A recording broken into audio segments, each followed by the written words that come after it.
The Spectacular Spider-Man is arguably, if not the definitive best Spider-Man TV show. The reason that this show is beloved by so many fans in the Spider-Man community is due to the character development that each character gets. In the show's short 2 seasons, we see the Sinister Six form, along with Eddie Brock turn into Venom and Peter getting the symbiote suit, and a new take on the Green Goblin, which portrays Peter's best friend, Harry Osborn, as the Green Goblin. There's nothing I can really say to give enough praise to the Spectacular Spider-Man show that hasn't already been said a million different times on the internet. Now, if this show is obviously so beloved by many fans, what happened? Why was there only 2 seasons? Well, after Disney and Marvel acquired some of the rights to Spider-Man from Sony, all the existing Spider-Man projects that were happening just dropped. That included the Amazing Spider-Man movies and, of course, the Spectacular Spider-Man TV show. Since Disney then wanted to start making their own Spider-Man TV shows, that meant that Sony would have to pay Disney and Marvel each time one of their property was used in a production. This was a huge legal mess, as you could imagine, and it resulted in the Spectacular Spider-Man being canceled. After the cancellation, in September of 2012, Disney released the first episode to their new Spider-Man show titled The Ultimate Spider-Man. Now, I am probably one of the only few Spider-Man fans that will give this show praise. In full transparency, I know that I am wholeheartedly blinded by nostalgia when it comes to this show. And that's because when I watched this show, I was the peak prime audience for this show. I was in middle school and my 11-year-old brain couldn't process what good or bad media was. All I knew at the time is when I saw Spider-Man, I got so excited. So this show really came out at the perfect time for me, and what I'm going to be doing in this video is just discussing one of my all-time favorite Spider-Man shows, The Ultimate Spider-Man. I know that this show has some problems, and a lot of them, but before I explain to you why I love this show so much, let's just go ahead and get into the problems that I actually have with this show. But if you wanted to watch a multiple hour-long video essay going through every single flaw in this show, pointing out every little detail, this really isn't the video for you. Instead, I'm going to touch upon the 3 main flaws and criticisms I have mainly seen when talking about The Ultimate Spider-Man. By far, the biggest and most annoying issue I have with this show is how kiddish it treats its audience and the jokes that they make. A vast majority of the jokes in this show, and at least the first few seasons, are essentially just family-friendly, cutaway Family Guy gags. This is by far the biggest gripe I've seen online with the whole series, but Peter constantly breaks the fourth wall as if he was Deadpool, but it's not really done in a comedic or funny way, more just in a cringe way, and there's really no reason that Peter Parker needs to be doing this. I think that the reason that he does this is, you know how in Spider-Man comics when Peter is constantly talking to himself and there's those thought bubbles above his head? Well, those are used so that the reader can tell what Peter Parker is thinking instead of having Peter express his thoughts directly to another character.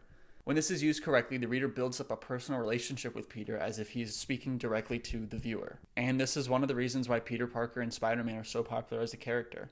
In many other shows, when Peter is by himself, he's constantly talking to himself and doing a dumb exposition dump, or he's just conveying his feelings to the audience. And this is not a crazy or absurd thing to do, especially in an animated TV show format. Well, what does the Ultimate Spider-Man do instead? Well, Peter is constantly doing freeze frames and breaking the fourth wall, looking directly at the camera and talking to his audience. This is essentially how freaking Dora does whenever she needs directions from her map. She looks directly at the camera and just asks a question and then waits. If this doesn't sound absolutely ridiculous, on top of the 99% of the jokes that are essentially just fourth wall breaks, these are all done in a very millennial, LOL, zany type style joke. It is beyond cringe and cliche, and is extremely forced. There will be extremely serious situations in this show, and then Peter will just freeze frame and make the most cringe joke with his stupid Bitmoji angel and devils on his shoulders. Oh my gosh, I completely forgot about the stupid angel and devils that keep showing up on Peter's shoulders, and for some reason they are a reoccurrence throughout the whole show. Even towards the end of the show in the later seasons, it takes a more serious and mature tone, but for some reason they still have to have callbacks to the stupid zany millennial jokes, so they have Peter continue to break the fourth wall and tell these cringy jokes just to find a little place to put them in. I mean, I admit it gets much more tolerable in the last 2 seasons, but sadly it is still around, but I'm getting sidetracked. The second main problem I have with this show is the absurd amount of characters that Spider-Man is always working with. For the most part, besides the occasional team-up, Spider-Man works solo. At the beginning of the show, Spider-Man is recruited by Nick Fury. Yeah, that's right, Nick Fury, and is told that in order for him to essentially become the ultimate Spider-Man and do a video game level up, he has to become a leader of this superhero team. This team includes the most shallow versions of Iron Fist, Luke Cage, Nova, and White Tiger. There are a few episodes that focus on each of these side superheroes, but having these 4 characters plus Spider-Man be your main characters in your series is very strange to me. I don't know why you would do that in a Spider-Man show. Compare this to the series' predecessor, The Spectacular Spider-Man, it's no wonder why this show wasn't received as well as Disney expected it to be.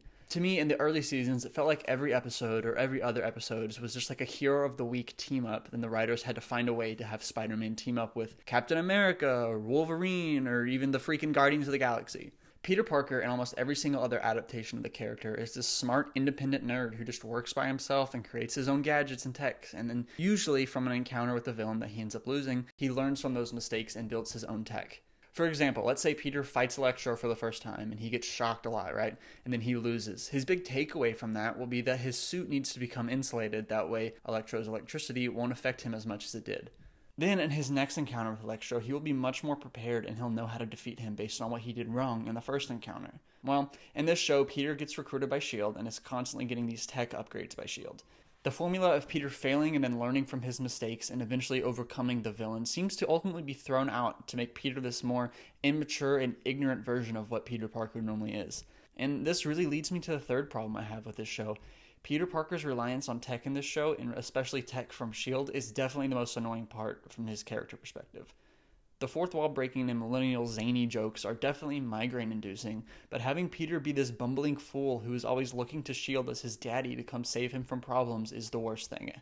Peter is constantly getting these tech upgrades from S.H.I.E.L.D. and he never knows how to use them. Instead of Peter building his tech on a basis of when he needs to and then figuring out how to use it, kind of like a skill tree in a video game, in this show, Peter Parker is just randomly given things like a spider cycle, even though he swings on those webs. He doesn't need a spider cycle. Or he's given things like an Iron Spider suit. It gets to the point with the Iron Spider suit that even one of his friends realizes how incompetent he is with the suit, and he just straight up steals it from Peter. And no, he never gives it back. It's laughable. What makes Peter Parker's Spider-Man different from all the other Spider-Man, in my opinion, is how smart he is and the use of his own tech that he himself builds. This is what I think makes him stand out from the other Spider-Man like Miles, but when Peter doesn't know how to use his own tech, it just makes him a laughable joke of a character. Now, there's a lot more problems that I have with this show, but I'm not here to rip into every single flaw that this show has. I actually really like this show. So again, if you want to watch a multiple hour-long video essay ripping into the show, this isn't the video for you. You can just leave. That being said, let's get into what I love about this show, and we're going to start with the Webbed Warriors. Now, I know I literally just said I don't like it when Spider-Man works with the team, but this is literally the one exception. Season 3 is titled The Web Warriors, and it focuses around Peter Parker, Flash Thompson, who is Agent Venom, Ben Reilly as the Scarlet Spider, and Amadeus Cho as the Iron Spider. That was his friend from earlier. Oh, and there's also Miles Morales, who for some reason is called Kid Arachnid in this show. In my opinion, Season 3 is where this show hits its peak. Season 4 is very good as well, but Season 3 is just so amazing. Season 3 follows Peter as he joins the Avengers, and then some nonsense happens with Loki and a Venom symbiote. It's a whole different arc. And then Flash Thompson ends up bonding with the symbiote and becomes Agent Venom. That's like the best part of that arc. But Season 3 follows that, and then following those events, Amadeus Cho finds a way to get a hold of the Iron Spider suit from Peter after his incompetence with the suit. And then the three of them take on the Goblin and some of his goons. After the battle with the Green Goblin takes place, the Siege Perilous, which is this like MacGuffin crystal device that allows the user to travel to different universes and stuff, Goblin then takes the Siege Perilous and portals to a different dimension where he's trying to get all different spider people's blood throughout the multiverse. Our three heroes then jump in the portal after Goblin, and we go on this multiverse story with them. In the next 4 episodes, our heroes meet Spider-Man 2099, Spider-Girl, Spider-Man Noir, Spider-Ham, Spider-Knight, and then Miles Morales. By the way, Miles Morales in this show is voiced by Donald Glover, and it's just perfect. Throughout these 4 episodes, each time we visit a new universe, the art style and animation style changes, and it's just so beautiful. I'm going to put some examples up on the screen right now.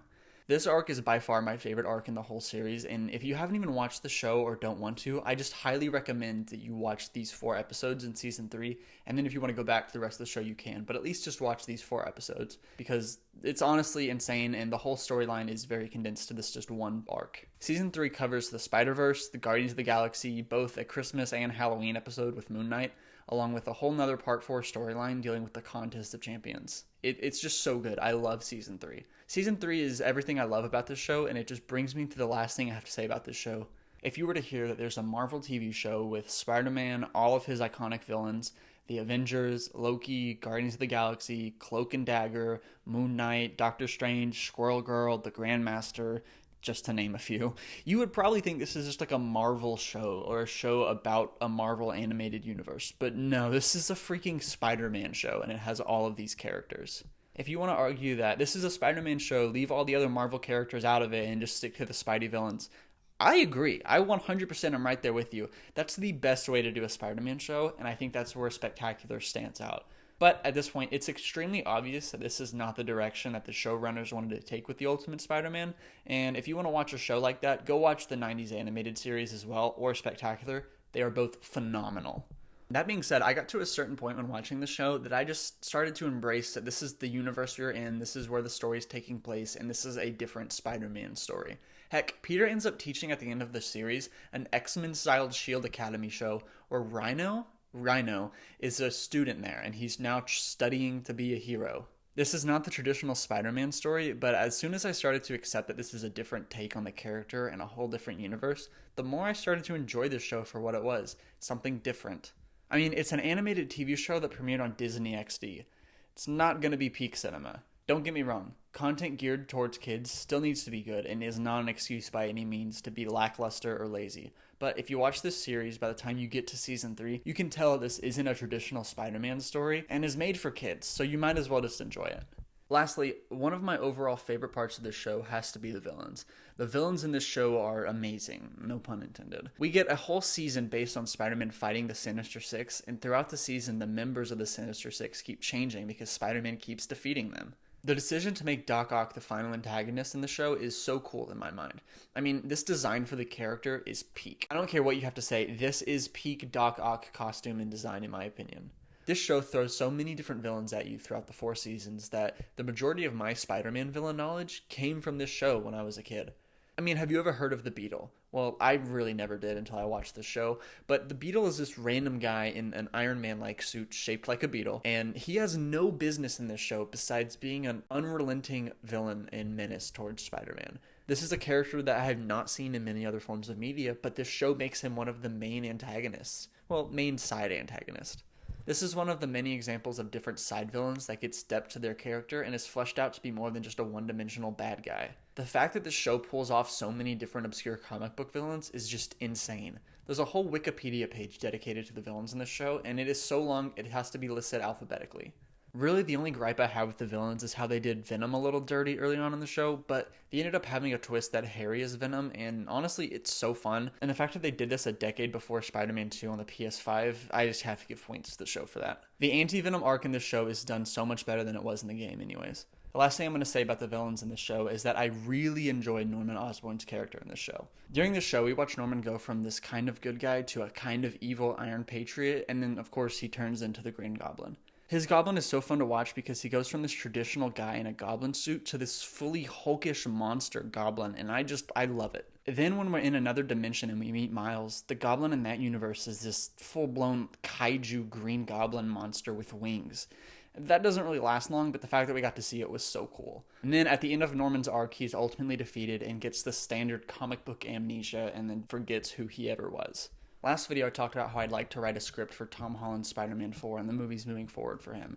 And I know it's very unrealistic, but I would love to see the MCU's Spider-Man fight this type of goblin in one of his upcoming movies. I mean, imagine Tom Holland finds this universe's version of Norman, and he thinks he's going to be the same suit goblin type goblin from No Way Home, and then he just gets attacked out of nowhere from this brooding Hulk-like monster goblin. That would be such a fun take on the character. All in all, The Ultimate Spider-Man is definitely a flawed show, there's no denying that, but it's also one of my favorite childhood shows to just look at and enjoy it for what it is. If this show isn't for you, then honestly, I totally understand. But where I was at in life when this show came out, I was at the perfect demographic to enjoy this show. This show has some really good arcs that I think almost any viewer will admit if they sit down and take the time to watch it. Even if you hate watching it, just watch the show and let me know what you think. If you haven't watched this show or are kind of on the fence if you should watch the show or not, I'm going to put a few arcs on screen right now that I highly suggest you watch, and at least watch those, and then you can decide if you want to watch the rest of the show. If you've made it this far into the video listening to me talk about a show that premiered over a decade ago, I truly just want to say thank you so much for watching. Be sure to let me know what you think about the show, whether you love it or you hate it or you've never even seen the show and you're just watching this video for fun. At the end of my last video, I said that my goal for the end of 2023 was to hit 100 subscribers, and we did that.